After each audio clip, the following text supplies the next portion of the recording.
오늘 본문 베드로서 1장 16절에 우리 주 예수 그리스도의 능력과 강림하심을 너에게 알게 한 것이 교모이 만든 이야기를 따른 것이 아니요 우리는 그의 크신 위엄을 친히 본 자라 했습니다. 베드로는 변화산에서 예수님께서 갑자기 영광의 모습으로 변모한 것을 직접 목격한 자였습니다. 그러므로 장차 주 예수 그리스도께서 큰 영광과 능력으로 강림하신다는 약속은 교모이 만든 이야기가 아니라는 것입니다. 예수님은 공생의 시에 제자들에게 너희 중에 살아있을 때에 하나님 나라가 권능으로 임하는 것을 볼 사람이 있다 했습니다. 이 말씀을 하고 6일 후에 예수님은 베드로와 야고보와 요한을 데리고 기도하기 위해서 높은 산으로 올라갔습니다. 예수님은 그 산에서 기도하실 때에 갑자기 몸의 형체가 달라졌습니다. 그때 예수님의 얼굴은 해같이 빛이 났고 예수님의 옷은 그야말로 더 희귀할 수 없을 정도로 희귀해 빛나고 있었습니다. 예수님과 함께 산에 올라갔던 세 제자들은 산 위에서 예수님에게 있는 이 신적인 영광을 직접 목격하게 되었던 것입니다. 세 제자들은 이 광경을 보고 너무 두려워 그 앞에 죽은 듯이 되어 엎드러져 버렸습니다. 요한복음 9장 31절 32절에 영광 중에 나타나사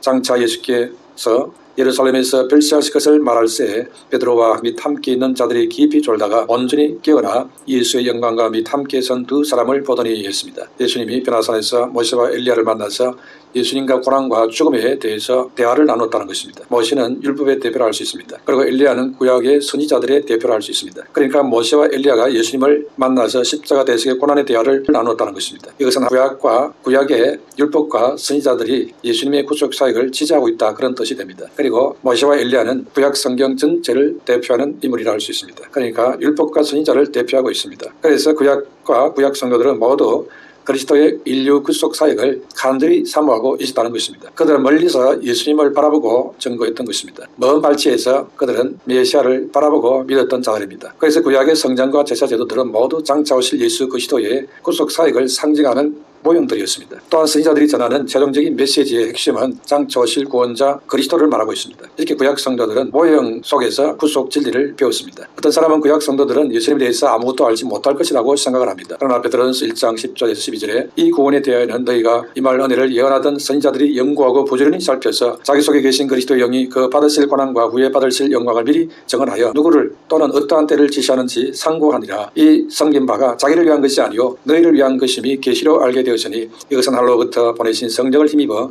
복음을 전하는 자들로 이제 너희에게 알린 것이요 천사들도 살펴보기를 원하는 것이니라 했습니다. 예수님의 이 구원 사역은 모세도 자세히 알고 싶어 했고 선지자들도 연구하고 부지런히 살펴보기를 원하는 것이었다는 겁니다. 심지어 천사들도 살펴보기를 원하는 것이었다고 말하고 있습니다. 하나님이 가장 중요하게 여기는 이 인류 구원 사역을 이렇게 천사들도 호기심이 있고 관심을 갖고 살펴보기를 원한다는 것입니다. 우리 인간은 모두가 예수님 앞에서 부패 타락한 죄로 인해 예수님의 영원한 은혜가 아니고는 우리가 형벌을 면할 길이 없는 그런 상태에 있었습니다. 그런데 우리가 이 죄에서 벗어날 은혜로운 길이 예수님을 통해서 주어지게 된 것입니다. 예수님의 이 십자가 대속 사역 때문에 우리가 죄에서 건짐을 받게 된 것이지요. 그러므로 누구든지 예수님의 십자가 대속의 은혜를 붙잡고 믿는 자는 마지막 심판 때에 무죄하다는 선고를 받게 되는 것입니다. 이런 점에서 예수님의 죽으심과 부활은 인류의 생사를 결정짓는 가장 중요한 사건이 되는 것입니다. 그래서 모세와 엘리야가 예수님의 죽음을 앞두고 있을 때에 찾아와서는 이 문제를 깊이 대화를 나누고 했다는 것입니다. 그러므로 우리는 이 성경 말씀을 받을 때에 예수님의 죽으심과 부활을 주제로 우리가 묵상을 하고 그리고 이 말씀을 이웃에게 전해야 할 것입니다. 이것이 바로 하나님의 뜻이 되는 것입니다. 첫 번째로 우리는 베드로처럼 예수님의 부활의 영광의 모습을 목격해야 하는 것입니다. 베드로는 예수님의 영광을 목격했습니다. 16절에 우리 주 예수 그리스도의 능력과 강림하심을 너희에게 알게 하신 것이 교모이 만든 이야기를 따른 것이 아니요 우리는 그의 크신 위엄을 친히 본 자라 했습니다. 왜 우리가 베드로처럼 예수님의 부활의 영광을 목격하고 체험을 해야 되겠습니까? 그래야 베드로처럼 결국에는 죽음도 두려워하지 않는 담대한 믿음의 사람이 될 수 있기 때문에 그렇습니다. 그런 믿음의 사람이 되려면 모세와 엘리야와 천사들과 베드로처럼 부활하신 예수님의 영광과 그 위엄을 친히 목격하고 경험을 해야 하는 것입니다. 그냥 단순한 체험이 아니고 계시된 성경 말씀의 관점으로 이해하고 깨닫고 체험해야 온전한 체험이 되는 것입니다. 그러니까 예수님은 모든 성경 계시의 중심이 됩니다. 구약을 대표하는 사람은 모세와 엘리야라 할 수 있습니다. 그래서 율법과 선지자의 대표지요. 이 율법과 예언은 구약 성경을 가리킨다 이렇게 볼 수 있습니다. 이 율법과 예언이 가리키고 있는 주제가 바로 예수 그리스도의 구원인 것입니다. 예수님은 모든 성경 계시의 중심이 되어 있습니다. 그러니까 모든 성경은 예수님으로 보아야 된다는 겁니다. 구약과 신약의 모든 말씀이 인류를 구원하기 위해서 이 땅에 찾아오시는 예수님의 구속 역사인 것입니다. 이 구원의 역사의 정점에 예수님이 계시는 것입니다. 예수님은 직접 말씀하시기를 요한복음 5장 39절에 너희가 성경에서 영생을 얻는 줄 생각하고 성경을 연구하거니와 이 성경은 곧 내게 대하여 증언하는 것이니라 했습니다. 그래서 초대교회 교우 어거스틴은 구약에서 복음의 모든 진리를 찾아야 한다 했습니다. 또 종교개혁자 마르틴 루터는 성경의 모든 곳에서 그리스도를 발견해야 한다 했습니다. 또 당연히 신구약 성경의 모든 말씀에서 그리스도를 증거해야 하는 것입니다. 왜냐하니까 구약의 계시가 예수 그리스도 안에서 완성되기 때문에 그렇습니다. 예수님은 변화산상에서 모세와 엘리야를 만났습니다. 예수님은 구약 계시의 완성자로서 엘리야와 엘리사의 사역을 완성하시는 분이 됩니다. 그러니 모세와 엘리야가 예수님의 구속사역에 관심이 있을 수밖에 없는 것입니다. 빛이신 예수님이 세상에 오셨습니다. 그리고 이 예수님의 빛은 우리 안에 생명으로 들어오시는 것입니다. 그래서 예수 믿으면 사망에서 생명으로, 지옥에서 영생으로 나아가게 되는 것입니다. 모세도 예수님을 뵙고 율법을 받고 난 이후에 얼굴에 영광의 빛이 났다고 했습니다. 그러나 모세는 사람들이 그 영광을 주목하지 못하도록 얼굴에 수건을 덮었었다 했습니다. 그러나 그 율법을 완성하러 오신 예수님은 수건이 벗겨진 빛으로 오신 것입니다. 그러므로 누구든지 주의 영광을 주목하고 주의 영으로 말미암아 주의 영광에 참여해야 하는 것입니다. 신약의 새 언약의 일꾼은 영으로 하는 의의 직분자가 되고 생명을 살리는 일을 맡은 자가 되는 것입니다. 그러나 모세의 율법을 맡은 자들은 율법의 죄를 알리기 때문에 정죄 직분자들이 됩니다. 그러므로 율법의 조문으로 하여 죽이는 것이라 했습니다. 율법 앞에 서기만 서면은 내가 죄인이구나, 죽을 수밖에 없구나, 지옥 가야 되겠구나 이렇게 깨닫게 만드는 것입니다. 이렇게 율법은 모든 사람이 죄를 범하였으므로 죽어야 한다는 사실을 가르쳐주고 있습니다. 그런데 그 회복을 위해서 마침내 하나님께서는 제사법을 구약 성도들에게 주었습니다. 그러나 그 제사법은 수건으로 마치 가르친 것처럼 되어져서 제대로 알기 좀 어려운 면이 있습니다. 그래서 수건으로 가르침 받은 제사법이라고 말할 수 있습니다. 여기에서 그리스도를 제대로 알지 못하면은 가르친 그 부분을 제대로 알지 못하게 되는 것이 됩니다. 그리스도가 이 땅에 오셨지만은 주님이 죽어야 죄인된 인간이 사는 것을 아직은 잘 몰랐던 것입니다. 그래서 요한복음 8장 32절에 진리를 알지니 진리가 너희를 자유케 하리라 했습니다. 이 말씀이 성취가 되어서 마침내 예수님이 죽으시고 부활함으로 말미암아 우리 인류에게 소망을 주었습니다. 고린도서 15장 56절에 사망이 쏘는 것은 죄요 죄의 권능은 율법이라 했습니다. 그러나 그리스도가 나타나서 우리의 죄를 담당하시고 주의 영인 성령을 보내주었습니다. 그래서 이제는 그리스도 안에 거하게 되면 대속의 의로 사는 자가 되는 것입니다. 율법 안에서는 행위와 제사법으로 어렵담을 인정받는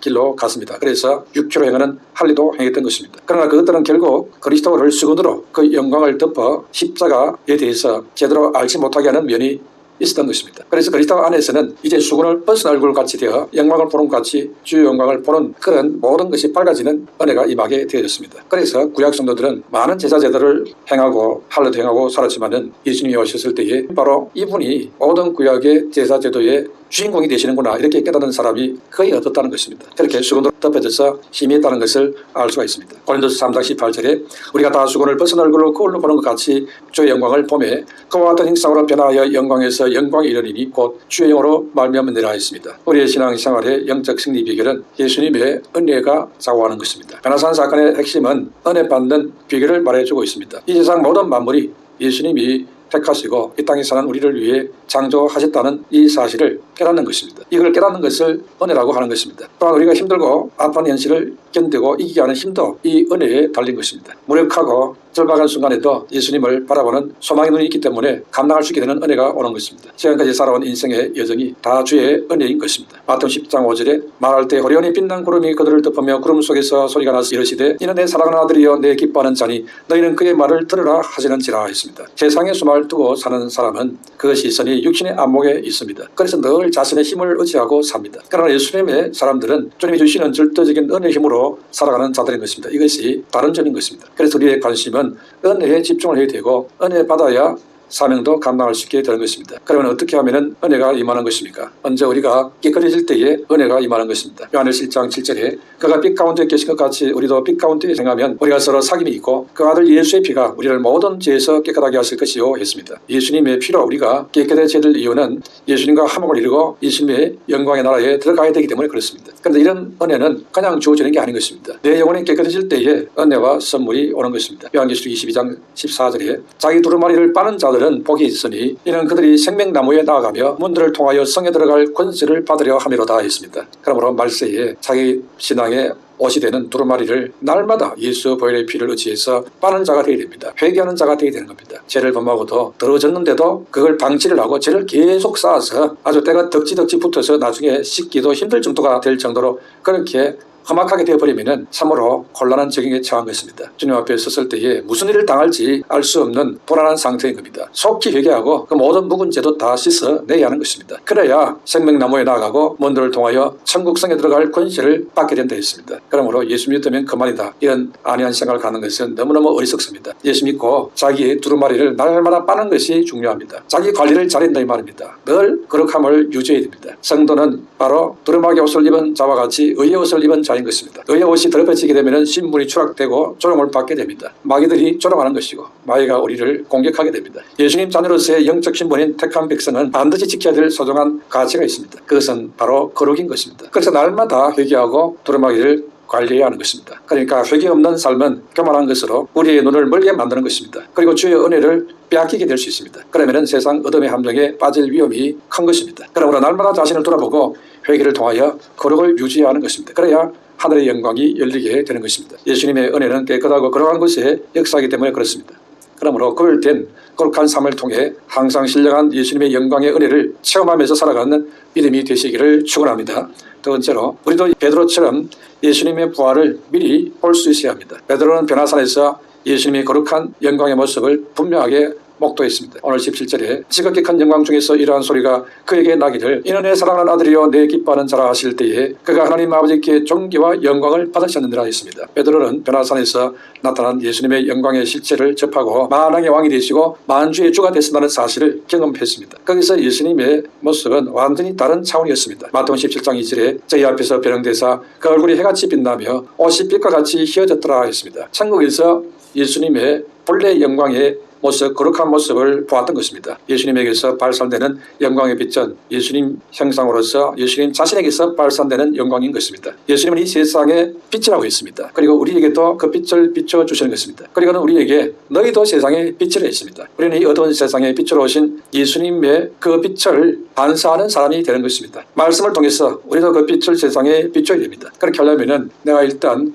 깨끗해야 되는 것입니다. 거울이 깨끗하지 않으면 빛을 반사할 수 없습니다. 마찬가지로 빛의 자녀인 성도들은 마음이 성결해야 예수 그리스도의 빛을 비출 수 있게 되는 것입니다. 그래서 우리는 경건한 삶을 살아야 하는 것입니다. 그러나 이 세상에는 이미 어둠이 깔려 있습니다. 그렇다 할지라도 우리 안에 진리의 빛이 비춰진다면 어둠은 자연히 물러가게 되는 것입니다. 그래서 새날이 밝고듯이 밝게 되는 것입니다. 그러므로 생명의 빛, 말씀의 빛이 비치는 그곳을 향해 우리는 늘 나아가기를 소원해야 됩니다. 예수님은 일찍이 주의 제자들에게 알곡과 가라지 비유를 말씀했습니다. 이런 말씀을 했지요. 마태복음 13장 41절에 43절에 인자가 그 천사들을 보내리니 그들이 그 나라에서 모든 넘어지게 하는 것과 또 불법을 행하는 자들을 거두어내어 풍목불에 던져 넣으리니 거기서 울며 이를 갈게 되리라. 그때 의인들은 자기 아버지 나라에서 해와 같이 빛나리라. 귀 있는 자는 들으라 했습니다. 예수님을 믿는 믿음으로 말미암아 천국의 아들들이 된 참승도들은 주의 나라에 들어가서 해와 같이 영광스럽게 빛나게 될 것이라고 말씀하고 있습니다. 다니엘서 12장 3절에 지혜 있는 자는 궁창의 빛과 같이 빛날 것이요 많은 사람을 옳은대로 돌아오게 한 자는 별과 같이 영원토록 빛나리라 했습니다. 그러므로 우리는 이 믿음을 굳건하게 지켜서 주의 나라에서 별과 같이 영원토록 빛나는 그 축복에 나아가기를 소원하고 도전을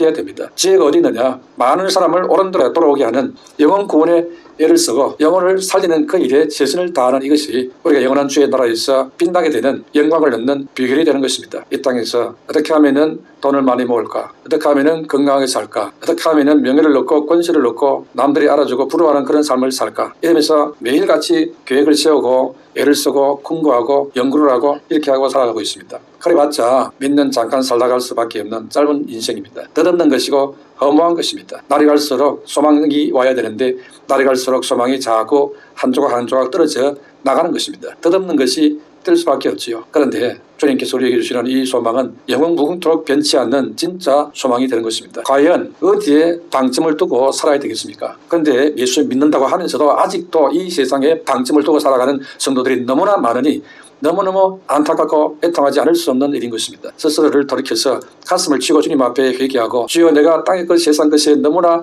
애착을 두고 살고 있습니다. 거기에 비해서 천국 것에 대해서는 꿈도 꾸지 않고 있으니 이 어찌 어리석은지요. 불쌍히 주시옵소서 생각을 바꿔야 되는 것입니다. 그렇지 않으면 구원을 얻어 아주 부끄러운 구원을 얻고 내가 왜 그랬을까 그런 영원한 후회 속에 빠질 수 있습니다. 천국 안 가는 것보다도 가는 것이 훨씬 낫겠지만 그러나 가당 갔으면 영원한 주의 나라에서 절대 변치 않는 영원한 영광의 축복에 나아가는 주인공이 되기를 힘쓰라 했습니다. 분명히 주님이 가르쳐 주셨고 말씀해 주셨는데 이 말씀을 듣고도 겉으로 듣고 있습니다. 그럴까? 설마? 이러고 있습니다. 세상 것에 대해서는 확실히 세상은 사라지고 확실히 세상은 무너지고 확실히 세상은 허무하게 되는 결과가 이미 다 나와 있는데도 늘 보는데도 부모님 마지막을 보고 친구의 마지막을 보고 이웃의 마지막을 보고 배우는데도 어찌 그리 교훈을 못 받고 있는지 정신을 차려야 됩니다. 깨어나야 되는 것입니다. 그래서 지혜 있는 자가 누굽니까? 세상 것을 이용해서 영원한 것에 투자하는 자인 것입니다. 불의한 직무를 가지고 자기의 영원한 미래를 위해 투자하는 것입니다. 이 육신도 내 것이 아니고 생명도 내 것이 아니고 건강도 내 것이 아니고 재물도 내 것이 아닙니다. 그러니 우리가 가지고 있는 모든 것은 다 내 것이 아닌데 내 것이라고 지금 고집하며 살고 있으니 이 모든 것이 다 사실은 불의한 재물이지요.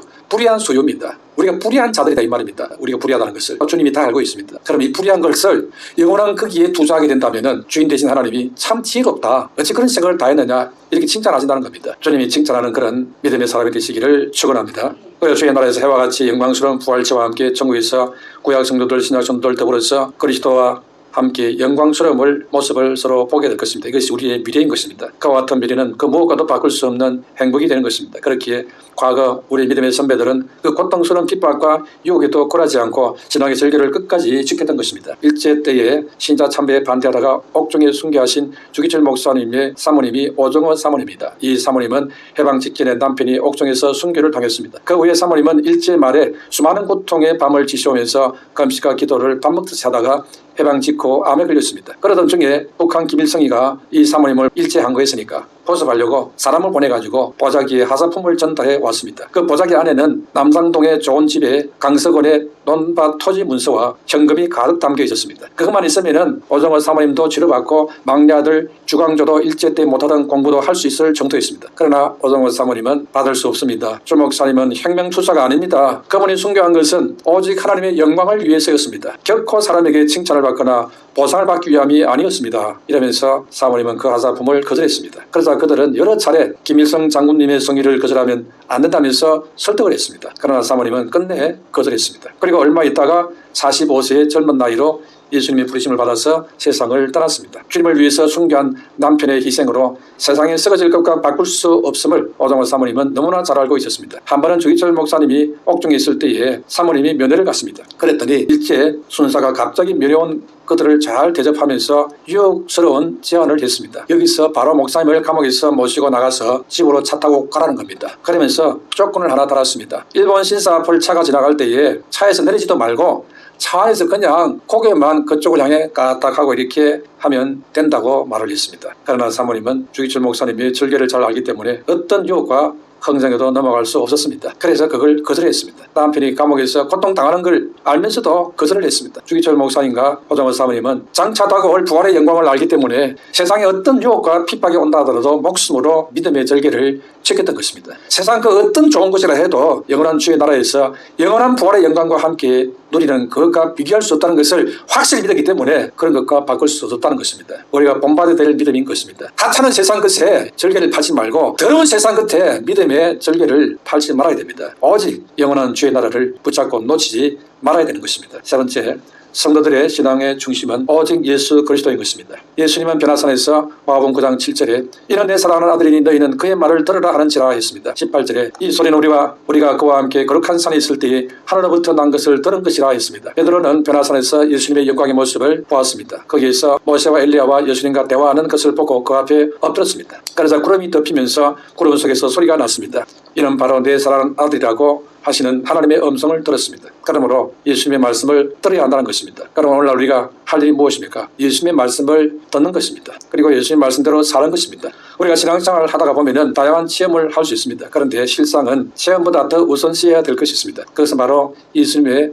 말씀 성경인 것입니다. 변화산에서 베드로와 요한과 야고보가 신비한 체험을 했습니다. 그 신비 체험에 가슴이 떨려서 감히 일어서지도 못하고 바닥에 바짝 엎드러져 있었습니다. 그러나 잠시 후에 구름도 사라지고 모세와 엘리야도 떠나가고 오직 예수님만 남았습니다. 그리고 예전 모습으로 돌아왔습니다. 무슨 의미입니까? 오직 예수님의 말씀만 귀담아 들으라는 것입니다. 그러므로 우리는 내 생각, 내 욕심, 내 의지보다 주의 말씀을 먼저 들어야 하는 것입니다. 하나님의 말씀에다 나의 신앙의 기초를 놓아야 한다는 것입니다. 교회도 각자 의견이 다를 수 있습니다. 그러나 교회의 머리 대신 예수님의 말씀을 듣고 따라가야 하는 것입니다. 그러므로 가장 중요한 것은 내 의견이 아니고 나의 의견이 주님의 말씀과 합한 것이냐 하는 것입니다. 말세가 되면은 제일 먼저 오는 것이 바로 미혹하는 것이 있습니다. 속을 수 있다는 것입니다. 말세 성도들이 정신을 바짝 차리지 않으면 속는다는 것입니다. 예수님이 초림하셨을 때도 이스라엘 백성들은 대부분이 다 속았지요. 무엇 때문에 속았습니까? 그들이 믿고 신뢰하던 대제사장 서기관 바리새인 그리고 율법사들 그들 말과 그들의 가르침에 의해서 속았습니다. 올해 말세에도 유명하고 권위 있는 그런 주의 종이 나타나서는 많은 교회와 많은 성도를 미혹하고 속일 수가 있습니다. 예를 들어서 적그리스도를 가리켜서 오히려 우리가 존경해야 될 훌륭한 지도자라고 하며 죽게 세울 수도 있는 그런 일이 생길 수도 있습니다. 그러니 정신을